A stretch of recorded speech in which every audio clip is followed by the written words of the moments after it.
Allow me to address the issues para hindi po tayo malito, especially po na napaka-importanteng araw ang bukas sapagkat maririnig na natin ang katotohanan sa Blue Ribbon Committee. So let's start with a biblical principle. Kung anong itatanim natin, yan ang ating aanihin. Mula sa ating pagka-musmos, di ba? Elementary pa lang, tinuturo sa atin yan. Kung anong ating itatanim, yan ating aanihin. Alala ko pa yung commercial nung 70s. Yung basurang tinapon mo, babalik din sa'yo. So yung commercial na yun, may nagtatapon ng basura, bumaha. Pumasok ulit sa bahay nila yung basura kasama yung baha.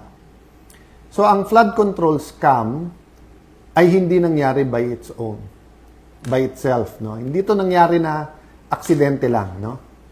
It was a combination of greed, opportunity, minds who put their minds together and said, kayang gawin to.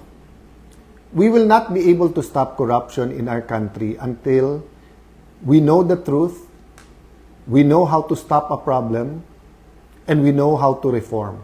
Repentance is part of that. Maniniwala ho ba kayo na ang mastermind ng pinakamalaking corruption scam sa buong history ng Pilipinas ay panay oposisyon ang gumawa? Napakagaling naman po pag members ng opposition ang gumawa under the nose of an administration na samantalang mahigit 2 taon na nangyayari.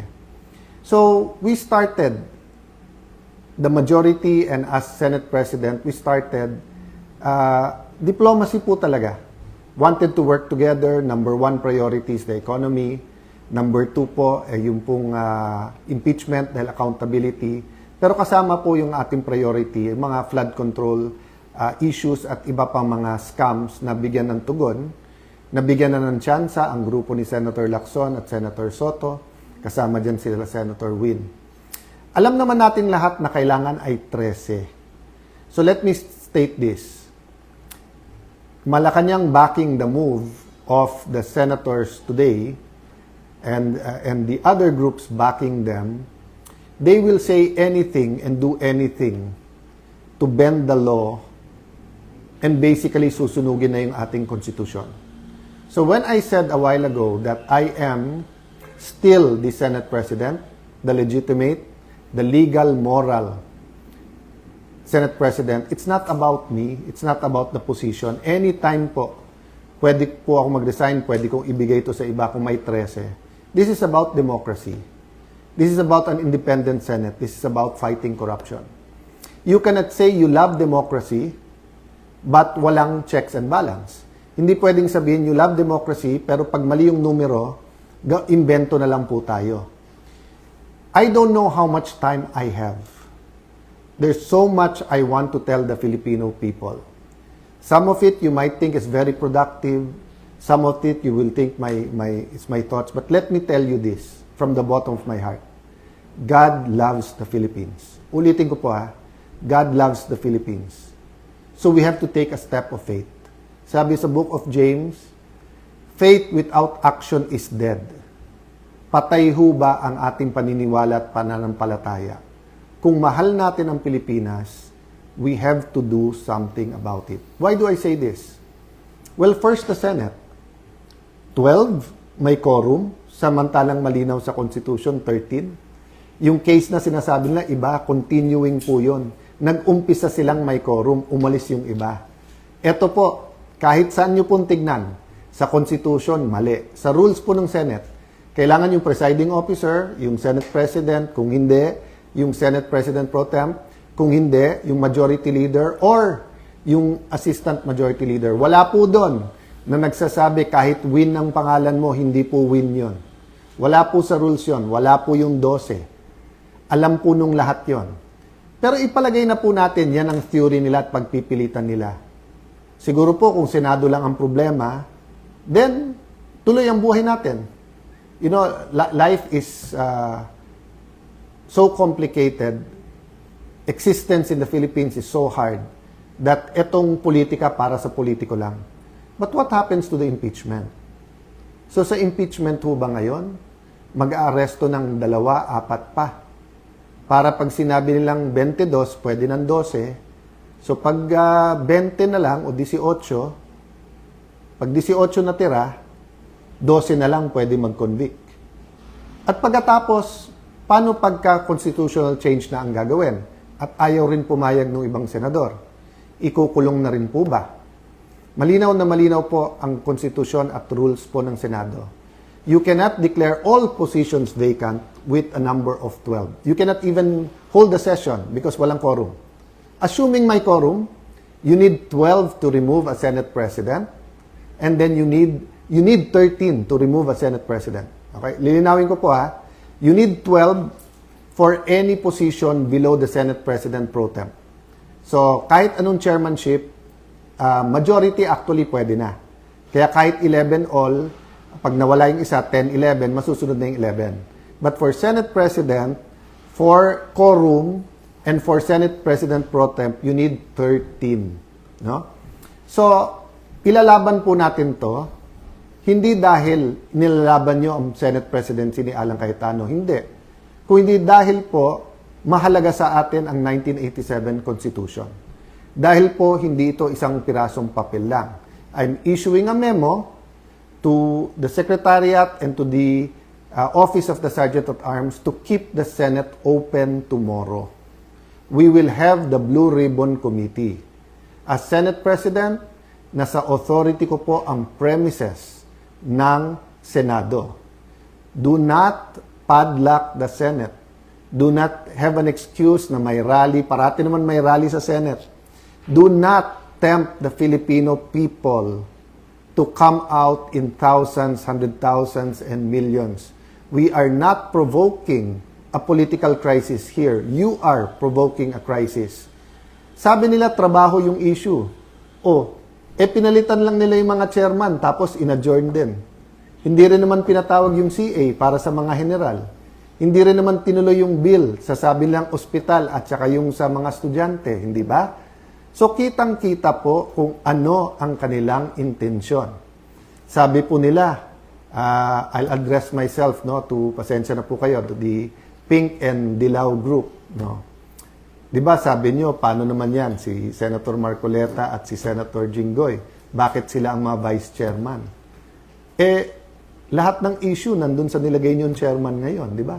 Issue sa campaign donation, campaign donations, nandun po yung issue ng malay-maleta, nandun issue sa flood control. And then, ipopostpone yung hearing bukas. Even when chairmans were changed before, you don't need to postpone the hearings. So, ako lalong na-intriga, ano bang pwedeng sabihin ng mga Marines? Ano bang pwedeng sabihin ng Ombudsman, DOJ at saka DPWH na pati Constitution natin ibabasura para lang dito? So yes, I'm appealing for calm. I'm appealing for prayers. But I'm also appealing that we put action to our faith. I will do what I can. I will go to the Senate before 10 o'clock. I will do what I can para buksan yung session hall at nandun po ang hearing natin. My authority now comes from the Constitution, but my strength will come from your prayers and will come from the fact na ang ating bansa ay dapat ipaglaban. I still remember the day that my dad called us together at lumuluha siya at sinabi niyang mag-abroad na kayo because magkakagulo and we don't know what will happen. We may be arrested, we may be killed. That was either February 21 or February 22. I think it was 21 before that day. And we all hugged him and sabi namin, if you love your country, we love our hindi ka namin iiwanan. So, malayo tayo sa crisis, mga kababayan. Malacanang, malayo tayo sa crisis. Why are we bringing it to a point of a political crisis na mahirap i-atras? The hearing is confined. So, yes, the notice of cancellation from the illegitimate, the illegitimate is not the committee. No, hindi ko ginagaya si Senator Erwin na ginagamit yung word na bastard kasi ngayon, whether or not you're a single parent, whether or not you're legitimate, tao ka pa rin. I'm talking illegitimate meaning hindi siya legal. Senator Erwin is not the legal chairperson of the Blue Ribbon Committee. Okay, Senator Pia Cayetano is the chairperson because there was no quorum, there was no session under the law that took place. Daming issue sa Supreme Court, yung unprogrammed funds, yung legality ng 2025 budget. Ang dami pong issue sa Supreme Court. Again, ulitin ko po. Ang pinakamalaking problema ng ating kababayan ngayon ay presyo. Presyo, trabaho at kita. Dadagdagan pa ba natin? You have manufactured a crisis since May 11 by saying magulo kami. Then you come up with this solution. One day today, papunta sa SONA, when we were going to produce our economic plan, our plan against corruption, the hearings, and then the impeachment. So, I will rest my case there. As I told you, there's a lot of things I want to say, but if we love our country, pray for our country. If we love the Senate, I'm addressing myself sa mga empleyado ng Senate, I don't care yung mga binubulong sa akin dyan na, over the years, eto mga appointee ni Senator Drilon, eto mga appointee ni Senator Soto, etc. I believe that all of you love the Senate. So it's time to speak up, to tell your bosses, whether sila yung nasa majority or minority, we won't stand for this because there's no difference of padlocking the Senate during martial law sa ginagawa ngayon na pinupunit, binubura, binabasura, sinusunog ang ating Philippine Constitution. Again po Alan Cayetano is not the issue here. My Senate presidency is not an issue there. I told you from the start, I'm the walking dead. Walking dead as Senate President. Ano ibig sabihin? Anytime yung hatol na tanggalin sa akin. But ang problema po, ine-escalate nila. So I really hope po that this is not about the impeachment, this is not about changing the Constitution. Nakakapagtaka po, yung pagka-execute, biglang sasabihin na ng House of Representatives na kinikilala si Senator Win, sinasabi na ng Malacanang. Diba? I mean, guys, res ipsa loquitur. Diba? I won't elaborate. Kayo na I won't use the words to describe what's coming now. Why? Because you are as intelligent as I am. You are as patriotic as I am. The question lang is, what are we going to do about it? Pray for us. Pray for Senator Marcoleta. Pray dun sa natira sa majority because paglalaban natin ang ating bansa. God bless you all. Good night po sa inyong lahat.